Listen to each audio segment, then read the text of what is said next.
প্রতিবেশী আপনারা কেউ দালালি করে বিএনপির কেউ তাদের জন্য সুপারিশ করতে আসতে পারবেন না, তাদেরকে কোনোভাবে রেহাই করা যাবে না।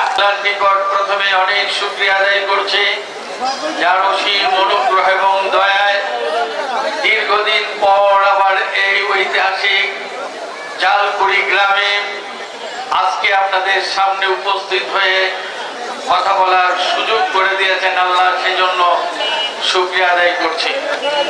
আমি ধন্যবাদ জানাচ্ছি ওয়ার্ড বিএনপির সম্মানিত সভাপতি, সাধারণ সম্পাদক সহ নেতৃবৃন্দকে, যারা আজকের এই সভার আয়োজন করে আমাদেরকে আমন্ত্রণ জানিয়েছেন, কথা বলার সুযোগ করে দিয়েছেন, তাদের সবাইকে।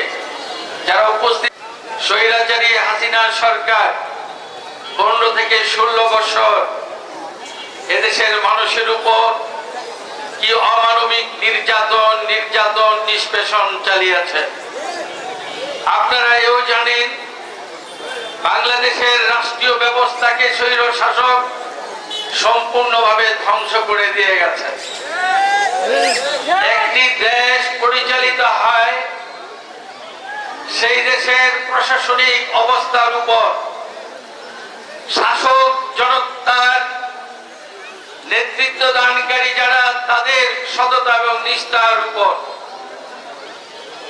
আপনারা জানেন, শেখ হাসিনার স্বৈর শাসনের আমলে দেশের যতগুলা প্রতিষ্ঠান ছিল, সমস্ত প্রতিষ্ঠানগুলাকে সেই মহান মুক্তিযুদ্ধে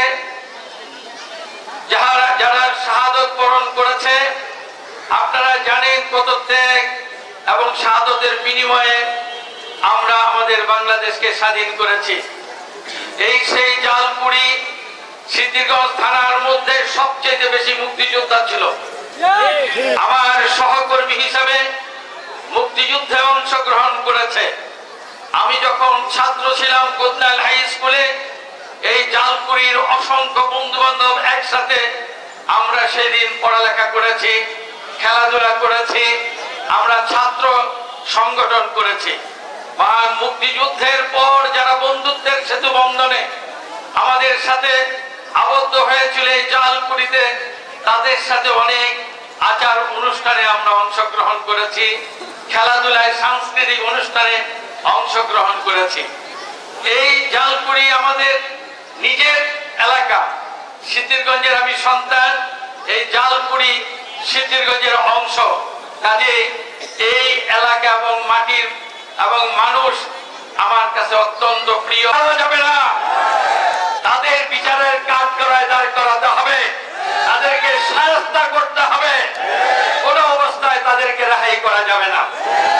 আমি তাই বলতে চাই, আপনারা যারা এখানে আছেন, এই এলাকায় যারা শাসক দলের ছিল এবং সন্ত্রাসী বাহিনীতে যুক্ত ছিল, এই এলাকার মানুষের উপর জুলুম নির্যাতন করেছে, হুমকি ধমকি দিয়েছে, মিথ্যা মামলা দিয়েছে, তাদেরকে আপনারা চিনেন।